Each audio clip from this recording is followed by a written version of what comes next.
Akbar and Bayram Khan. Akbar did not have a definite kingdom. At that time, Bengal and Kabul were independent. Gujarat, Malwa, and the Rajputs were not loyal to Delhi. There was 5 independent states, and Vijayanagar kingdom is far south. Akbar की जो kingdom थी वो definite नहीं थी, उसकी इधर उधर बटी हुई थी। आफ्टर बैटल ऑफ पानीपत के बाद 1556 में शेर शाह के सक्सेसर ने इसको कॉन्कर किया। अकबर नॉर्थ इंडिया के राज्य को देखता था, लेकिन उसने बैरम खान को अपना प्राइम मिनिस्टर अपॉइंट किया and took control of the administration and the army, जो आर्मी का और एडमिनिस्ट्रेशन का देखता था। लेकिन Bairam Khan was rude and arrogant. Bairam Khan rude था और एरोगेंट था, इसलिए ही हैज मैनी एनिमीज, उसके बहुत सारे दुश्मन भी थे। Finally Akbar told Bairam Khan to wanted to take the entire administration in his own hand. उसने कहा कि अब आपके बहुत एनिमीज हो रहे हैं, अब मैं एडमिनिस्ट्रेशन अपने हाथ में लेना चाहता हूँ। फिर उसने उन्हें मक्का भेज दिया और वहीं रास्ते में जाते में उसके एक राइवल ने उसको मार दिया। Akbar became the emperor after 4 years of tutelage under Bairam and made Agra its capital. फिर अकबर ने 4 साल बाद फिर आगरा को अपना कैपिटल बनाया। Akbar appointed Abul Fazal to write about his history of this empire. उसने अबुल फजल को अपॉइंट किया अपनी हिस्ट्री लिखने के लिए, जो एम्पायर की टोटल थी। उसने अकबरनामा लिखा, द हिस्ट्री ऑफ अकबर, जिस which took 7 years to complete, जिसमें 7 साल लगे पूरा होने में। A number of painting which support the evidence of its original manuscript, जो उसने अपने हाथ से लिखी थी, आईने अकबरी, जिस was the last of his 3 volume work except administration and contain many drawings and paintings. उसने आईने अकबरी अपने हाथ से खुद लिखी थी, जिसमें एडमिनिस्ट्रेशन के बारे में था और पेंटिंग्स के बारे में था। The Mughal nobility. Babar was accompanied by many Central Asian nobles, amirs, Turanis, and several Iranis were he arrived in India. यहाँ पर उसके आर्मी में तुरानी भी थे, ईरानी भी थे और अफगान्स भी थे। Several Indian and Indian Afghan Muslims also become nobles, और कुछ इंडियंस और अफगान मुस्लिम उसके नोबल बन गए थे। Akbar was forced to face many rebellions. These nobles during the initial period of his rule, some noble demanded bigger jagirs. अब इसकी रेबेलियन, अब अकबर को बहुत ज़्यादा रिबेलियंस को फेस करना पड़ रहा था, and mainly that was his nobles, और वो बड़े बड़े जागीर्स मांग रहे थे। Akbar understood that it had to remain in power, it was essential to gain the support of nobles, but still he wished to have total control upon them. वो अगर उसने ये तो जानता था कि अगर उसे पावर में रहना है तो नोबल्स को सपोर्ट करना पड़ेगा, लेकिन उसे अपने कंट्रोल में टोटल रखना है। Akbar remain involved subjecting them. For this he acquired the assistance of rich and powerful Muslim families called Sheikh Zadas. He also this, he acquired the assistance of rich. He also wanted to gain the support of the Rajputs. So he granted significant posts to both these groups. ने कहा nobles और राजपूत के साथ मिलके ही power चला सकता है, इसलिए उन्होंने दोनों को ही हाई पोस्ट दी थी. As a result, the Amir in large numbers started serving the emperor. When the Turanis and Iranis and Amirs rebels in 1580, जब इन सब ने मिलके रिबेल करना शुरू किया, in 1580 he crushed them with the help of Indian Amirs. उसने उनको crush किया इंडियन अमीर्स की हेल्प से. Akbar granted important posts to Hindus such as Todarmal and Raja Birbal. उनने हिंदूज को भी अच्छी पोस्ट दी, जैसे टोडरमल और राजा बीरबल को. By the time of Aurangzeb, the Mughal nobility also include the Marathas and the Amirs from the Deccan region. Aurangzeb के time में Mughal nobility में मराठास भी थे और अमीर्स ऑफ दक्कन रीजन भी थे. Akbar Rajput policies towards the Rajputs. Akbar realized that in order to remain in power, it was essential for him to win the support of both Muslim as well as Hindus. He took various steps to win the heart of large Hindu population. He abolished the pilgrimage tax on bathing at holy destinations such as Prayag, Banaras, etc. in 1562. He abolished jizya, a tax which only the non-Muslims were required to pay, in 1564. Akbar इस बात को जानता था कि अगर उसे power में रहना है तो दोनों को साथ लेके चलना पड़ेगा, इसलिए उसने ज़्यादातर ये कोशिश की कि इन लोगों के साथ जो नॉन मुस्लिम्स पे टैक्स लगाया गया था जजिया, उसे ख़त्म कर दिया और इन लोगों पे जो वो टैक्स एबॉलिश किया जो घाट्स वगैरह पर जैसे बनारस या प्रयाग पर.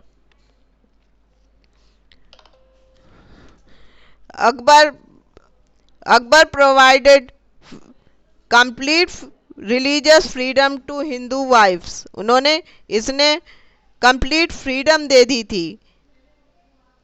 He celebrate Hindu festival according to the evidence of celebrate Hindu festival Deepawali, Basant with zeal. ये हर हिंदू फेस्टिवल भी उतने ही उत्साह से मनाता था. और ये तिलक भी लगाता था. He even applied a tilak on his forehead at a various times.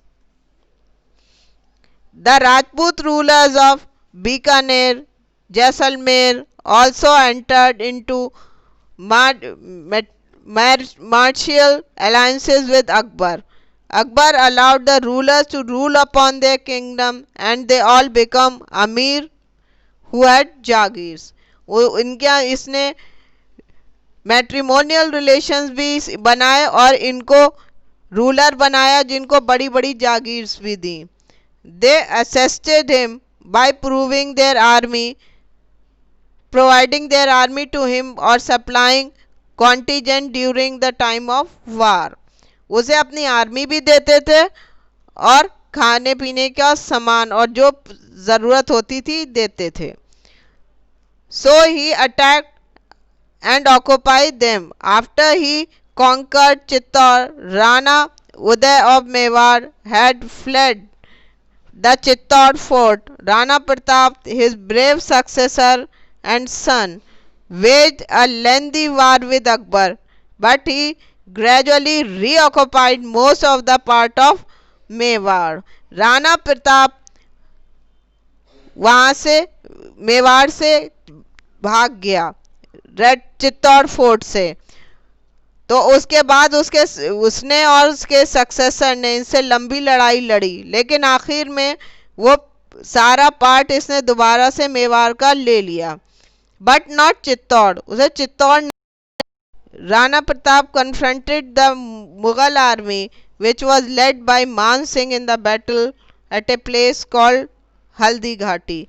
Rana Pratap का सामना हुआ था मुगल आर्मी से, जिसमें मान सिंह लेड कर रहा था उसकी आर्मी को, जो हल्दी घाटी में हुई थी 1576 में। Rana Pratap left the battlefield after being injured seriously. His famous horse Chetak died in this battle. Rana continued to wage guerrilla warfare against Akbar and never accepted Akbar's sovereignty in his life. Rana Pratap बुरी तरह से जख्मी हो गया था, इसलिए उसे battlefield छोड़नी पड़ी। उसमें उसका घोड़ा चेतक भी मारा गया, लेकिन राणा प्रताप ने कभी भी अकबर की सोवरेनिटी नहीं एक्सेप्ट नहीं की अपने लाइफ टाइम में। Akbar religious belief. Since his childhood Akbar had been brought up in an atmosphere of liberal ideas. He was an orthodox Muslim who spent several hours praying every day. Akbar treated people of different castes and claimed equally that he believed in Sulh Kul, peace for all. Akbar का from his बचपन से ही वो एक liberal atmosphere में पला बढ़ा, लेकिन वो एक ऑर्थोडॉक्स मुस्लिम था जो कुछ टाइम काफ़ी टाइम अपना प्रेयर्स में भी निकालता था, लेकिन वो ये जानता था कि वो ये चाहता था कि हर कास्ट के लोगों को बराबर से ट्रीट करे, जिसे सुलह कुल कहा जाता है, पीस फॉर ऑल, हर एक के साथ शांति से रहे। He built इबादत खाना where he invited Buddhist monks, Christian missionaries, Hindu pandits and Jain munis to conduct religious discussion. Akbar was very open-minded and always ready to listen to others. He wanted to seek the truth by study of various religions. Akbar ने इबादत खाना बनवाया, वो हर उसके लोगों को बुलाता था क्योंकि वो रिलीजियस डिस्कशन कंडक्ट करना चाहता था, और वो एक ओपन माइंडेड आदमी था और हर धर्म की सत्य बातें और अच्छी बातों को जानना चाहता था। The ulemas were narrow minded and they dislike the liberal policy which Akbar adopt towards the Hindus. They tried to administration and often support group which was against Akbar. उलमा जो नैरो माइंडेड लोग थे वो इस बात को पसंद नहीं करते थे जो इसकी पॉलिसी थी हिंदूज के लिए। उन्होंने उस ग्रुप को सपोर्ट करना शुरू कर दिया जो अकबर के खिलाफ था। Tauhid Ilahi. Akbar introduce a new religious order called Tawheed Ilahi, divine faith, in 1582 Christian era. This was and not a religion. Ain Akbari contained detail about this new order. उसने एक न्यू रिलीजियस ऑर्डर निकाला था जिसे तौहीद इलाही कहा जाता था।